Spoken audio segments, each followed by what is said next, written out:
এখানে আমরা যারা মৃত্যুবরণ করেছে তাদেরকে 5 লক্ষ টাকা সরকারের পক্ষ থেকে, এবং যারা পঙ্গুত্ব বরণ করেছে, যেটা ডাক্তার বা এখানকার মেডিকেশনে তারা বলবে, তাদেরকে 3 লক্ষ টাকা। আমার হবিগঞ্জ যাওয়ার পথে এখানে উঠছি, আমাদের মাননীয় প্রধানমন্ত্রী নির্দেশ আছে যে এদের পাশে বর্তমান অবস্থা কি, তাদের চিকিৎসার ব্যবস্থা কি, এবং তাদের যারা আমরা হারিয়ে গেলাম তাদের জন্য মাননীয় প্রধানমন্ত্রীর নির্দেশে আমাদের সরকারের বিআরটি এর মাধ্যমে আমরা আজকে এই ফর্মটা দিয়ে যাব ডিআইজি সাহেব, এখানে পরিচালক সাহেবের কাছে। এখানে বিআরটি এর এডি এখানে উপস্থিত আছেন।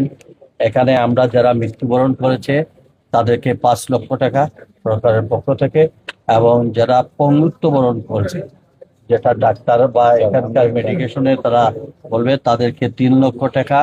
আর যারা এখানে চিকিৎসাধীন আছেন তাদের সুস্থতার জন্য 1 লক্ষ টাকা করে দেওয়া হবে। তো এটা আমরা প্রপারলি এখানের পরিচালক এর কাছে ফর্ম দেওয়া হচ্ছে, জেলা প্রশাসনের আছে ওইটা। এখানে যারা চিকিৎসারত আছে তাদের ব্যবস্থা উনি নেবেন, এবং এখান থেকে প্রশাসনে বাকি যারা মৃত্যুবরণ করেছে তাদের এই ফর্মগুলা ফিল আপের মধ্য দিয়ে আমরা তাদেরকে সাহায্য সুবিধা করতে চাই। এটা আপনাকে দিলাম। এছাড়াও আমরা আসলে সিলেটে আমার মনে হয় সচেতনতাও বৃদ্ধি করে। আমাদের ড্রাইভার যেভাবে বেপরোয়া গাড়ি চালানো হয়, এদেরকে আইনের আওতায় নিয়ে আসা উচিত।